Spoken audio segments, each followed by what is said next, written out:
Bom dia, presidente. Bom dia, colegas deputados. Bom dia, telespectadores que nos assistem aqui na TV Assembleia. É uma satisfação vir falar um pouco sobre o que nós temos defendido nos últimos dias, que foi a adoção de um critério. Nos dias, a gente tem observado uma proliferação cada vez maior de categorias profissionais que estão sendo priorizadas. Claro que há um espaço para isso, mas eu vejo que há necessidade, agora mais do que nunca, tendo em vista que a gente já chegou na faixa etária de 49 anos, na maioria das cidades aqui do Maranhão, de nós fortalecermos, direcionarmos a política pública para as pessoas que estão cadastradas no Cadastro Único, que são pessoas que estão inscritas nos programas sociais do governo.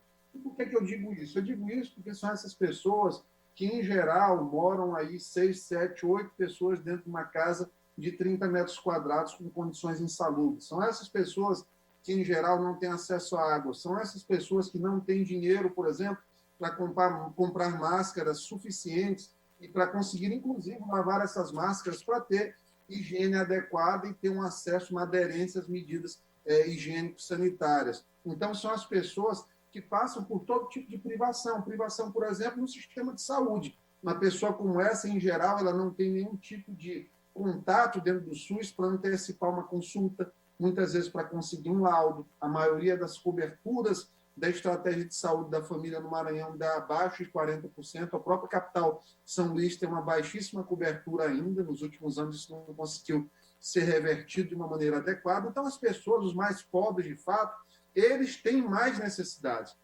Tem estudos da USP que mostram que, por exemplo, uma pessoa que foi até o ensino fundamental, ela tem chance 3 vezes maior de morrer do que uma pessoa que concluiu a universidade. Se isso aí não é uma evidente desigualdade, uma discrepância e uma violência social, eu não sei mais o que pode ser. Eu tenho sido atacado, inclusive, por pessoas de segmentos sindicais, de maneira completamente desnecessária, diga-se de passagem, porque o que eu disse foi que a gente deve pensar um pouco em dar uma freada e não parar totalmente com a vacinação de segmentos, mas pensar em vacinar os mais pobres, pensar em vacinar os mais vulneráveis, pensar em vacinar quem tem mais chance de morrer, e a gente quer que essas pessoas tenham mais chance de viver. Claro que a gente sabe que quando a gente afronta interesses corporativos, esses aproveitadores aparecem de todos os lados e a gente deve ter altivez, tranquilidade, saber que estamos fazendo defesa de uma coisa que é muito justa. A gente tem que parar de colocar, por exemplo, apenas ponto de vacinação em áreas nobres. A gente tem que mudar um pouco essa lógica apenas do drive-thru, como muitas pessoas estão fazendo aí, prefeituras, alguns pontos. Tem que ter o drive-thru? Tem que ter o drive-thru, mas a gente tem que pensar numa descentralização agora mais próxima dos bairros, principalmente dos grandes bairros, dos grandes bolsões de pobreza que a gente tem aqui no Maranhão. Não custa nada lembrar, 8 das 10 cidades mais pobres do Brasil estão aqui no estado, a despeito de programas interessantes como Mais IDH. Fernando Falcão, por exemplo, a renda média mensal de R$ 19,98. Isso é além da extrema pobreza, isso é a miséria mais completa, absoluta. Então, nós temos que pensar nessas pessoas. São essas pessoas que estão morrendo como se fossem animais, de fato. Eu estou com uma tia internada agora, acabaram de entubar no São Domingos.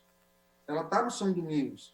Uma pessoa como ela, que tem um plano de saúde, que tem condição no hospital particular, ela tem 20% de chance a mais de viver do que quem está internado, por exemplo, no UTI pública.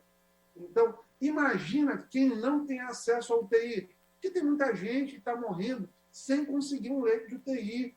Então, a gente tem que pensar nessa estratégia de vacinar a maior quantidade de pessoas possíveis, das pessoas que vivem em aglomeração constante. Não adianta a gente pensar em fechar bar, não adianta fazer lei seca, não adianta nada disso se o ônibus estiver lotado, se o déficit habitacional ainda for constante, e a gente não entender que é nesse segmento hipossuficiente que a gente deve concentrar. Tem muitas pessoas nessa faixa de renda que elas não sabem nem que está tendo o calendário de vacinação. Por quê? Porque elas são excluídas digitalmente. Em São Luís, a gente tem uma exclusão digital de quase 25%.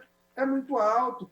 A maioria dos que têm a inclusão não tem condições aí de saber localizar. Por quê? Porque a gente ainda tem que conviver com o fantasma do analfabetismo funcional. Então, são muitas questões que são consideradas e que mostram o tipo de resposta que a gente deve dar quando as pessoas pegam e dizem assim, todo mundo é igual, todo mundo são as mesmas vidas, coronavírus não escolhe classe social. Eu concordo que todas as pessoas adoecem, até porque nós temos as mesmas células, as mesmas moléculas, mas nem todos nós temos as mesmas condições de tratamento e reabilitação depois, que é um ponto muito importante. Alguns outros pontos que a gente tem que falar aqui, né? Houve uma manifestação no sábado em Vargem Grande, eu tive a oportunidade de comparecer, manifestação por conta da violência praticada pela FECOPEMA em relação à colônia de pescadores Z59. A gente vem recebendo apoio das lideranças do município, da colônia,